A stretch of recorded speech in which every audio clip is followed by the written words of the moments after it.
వేల మంది ఎన్ని కోట్ల మంది మధ్యలో ఉన్నా కూడా మా కంది శ్రీనివాసరెడ్డి పనిచేసిండు, 50,000 ఓట్లు గుంజిండు, లోక్సభ ఎలక్షన్లో 70,000 ఓట్లు సాధించిండు అని చెప్పినటువంటి అనేక సందర్భాలలో ముఖ్యమంత్రి గారు మిగతా కార్యకర్తలకు నాయకులకు చెప్పడం జరిగింది. ఎప్పుడు కానీ నేను కలిసినా కలవకపోయినా మీరు ఎవరైనా అడగండి, మా కంది శ్రీనివాసరెడ్డి గారిని సీఎం సార్ ఏమంటారు అంటే ఒకటే మాట్లాడు, మీ కంది శ్రీనివాసరెడ్డి కష్టజీవి అంటాడు, వాడు బాగా హార్డ్ వర్క్ చేస్తాడు, వాడు హార్డ్ వర్క్ చేసిన వాడికి ఎవరేమీ ఆపలేరు, ఇంటికే పదవులు వస్తాయి, ప్రజల్ని కాపాడుకున్న వాడికి, ప్రజలకు నిరంతరం అందుబాటులో వ్యక్తికి నా సొంత పైసలతో మీరు ఇక్కడి బాగా ఆలోచన చేయాలి. మొన్న ఆదివాసీ గ్రామాలలోకి దండారి చెక్కులు ఇస్తామని, ఇక పండుగ పూట కూడా ఎందుకు పేరు తీసినా నేను తీస్తలేదు, దండారి చెక్కులు ఇస్తామని ప్రస్తుత ఎమ్మెల్యే పోతే నువ్వేమి ఇస్తాను, మా కాంగ్రెస్ గవర్నమెంట్ ఇస్తుందని చెప్పినట్టు ఆదివాసులు. నువ్వు ఇస్తాను ఇంతకెళ్ళి ఇస్తావా? మా కంది సీదా నచ్చిండు, బరాబర్ దోతులు వంచిండు, మంచి ఖతర్నాక్ కాటన్ దోతులు వంచిండు, దండాలకు కట్నం పెట్టిండు, కొలాబోడి పెట్టిండు, దండాలకు గుస్తాడీలకు పెట్టిండు, బాయిలకు పెట్టిండు, కట్నం పెట్టిండు. నువ్వేమిస్తున్నావు? జస్ట్ వచ్చి ప్రభుత్వ చెక్కులు నీ అని చెప్పుకోవడానికి వస్తున్నావు అని అనగానే దెబ్బకు కోడు బాగా చేసిండు, ఇక ఒక్కుల్లో పెట్టి అన్ని వంచేసిండు. ఇక ఎక్కడికి పోయినా కూడా సీనన్న ఆల్రెడీ పోయిండు, డబ్బులు వంచిండు, అన్ని వంచిండు, దోతులు వంచిండు, మంచిగా కట్నం పెట్టిండు, వచ్చిండని. ఒక్కటి గుర్తుపెట్టుకోండి, ప్రజలకు ఆ మాత్రం తెలియదా? ఎవరున్నా దండాలకు చెక్కులు వస్తాయి కదా. మనం ఏం సేవ చేస్తున్నాం అనే దాన్ని మీరు ఎప్పుడైనా గుర్తుపెట్టుకోండి. మీరందరూ కూడా ఆలోచన చేయాలి. ఎలక్షన్లు అయిపోయిన ఈ సంవత్సర కాలంలో అన్నదానానికి కానీ ఆఫీస్ మెయింటెనెన్స్ కానీ మన ఆఫీసు కరెంటు బిల్లే 2 లక్షల రూపాయలు వస్తుంది, తెలుసా మీ అందరికి? మన అన్ని ఆఫీసుల కరెంటు బిల్లు, ఈ ఆఫీసు పైన ఆఫీసు 4 అంతస్తులు, కిచెన్ అవన్నీ కలిపి 2 లక్షల రూపాయలు కరెంటు బిల్లు వస్తుంది నెలకి. అన్నదానం కానీ కార్యకర్తలకు సాయం కానీ ఏ చేసినా కానీ మీరందరూ గుర్తుపెట్టుకోవాలి. ఈ సంవత్సర కాలంలో దాదాపు నా సొంత పైసలు 5.5 కోట్ల రూపాయలు నేను ఖర్చు పెట్టినా, కేవలం కార్యకర్తల కోసం, మీకోసమే.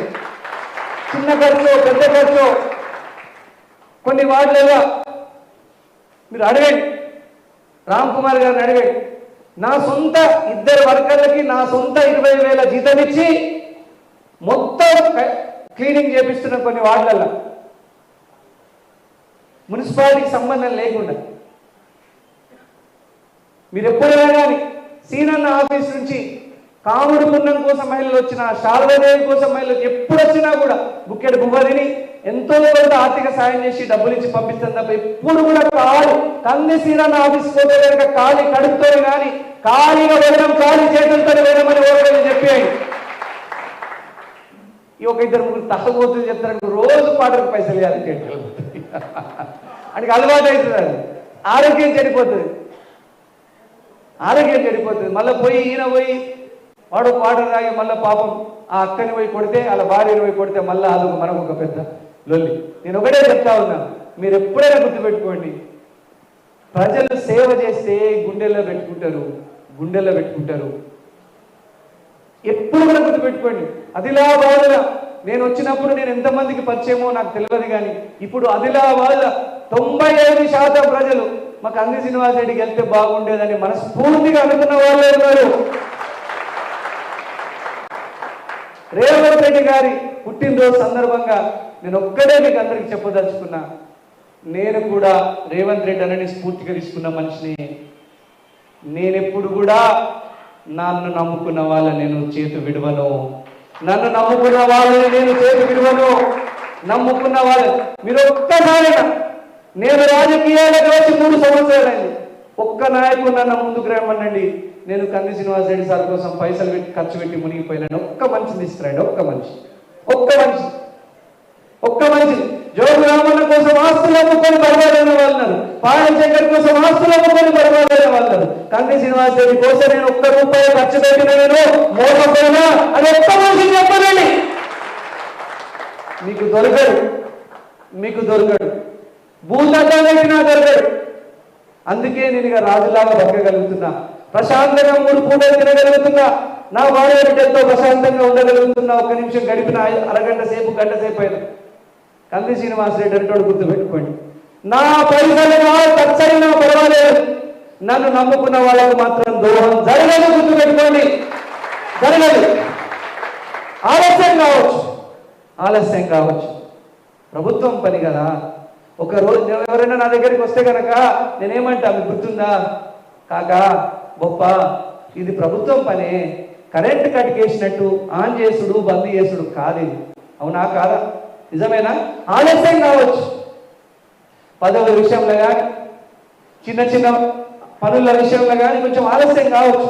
ఇది ప్రభుత్వం పని, నా ప్రైవేట్ పని, నా చేతున్న పని అయితే నేను ఎప్పుడు లేట్ చేయ. ఒకటే ఆలోచన మీ అందరికి చెప్పాలి. అందుకే నాకు భగవంతుడు విశ్వసనీయత ఇచ్చింది కాబట్టి అసెంబ్లీ ఎలక్షన్ల, లోక్సభ ఎలక్షన్ల ప్రజలు నన్ను నమ్మిరు. ఇప్పటికిప్పుడు నేను ఎప్పుడు కూడా ప్రజలతో టచ్లో ఉంటా. ఇప్పటికిప్పుడు ఒక నెల రోజులు, దాదాపు 40 రోజుల కింద నేను ఒక సర్వే చేపించిన ఆదిలాబాద్లో. అసలు కంది శ్రీనివాసరెడ్డి గురించి, రేవంత్ అన్న గురించి, ప్రజాపాలన గురించి ఏమనుకుంటుందంటే ఒక్కటి మీకు చెప్తున్నాను, ఎంత ప్రజలు ఇప్పటికిప్పుడు ఎలక్షన్ జరిగితే 40 ఏళ్ళ ఇప్పటికిప్పుడు ఎలక్షన్ జరిగింది.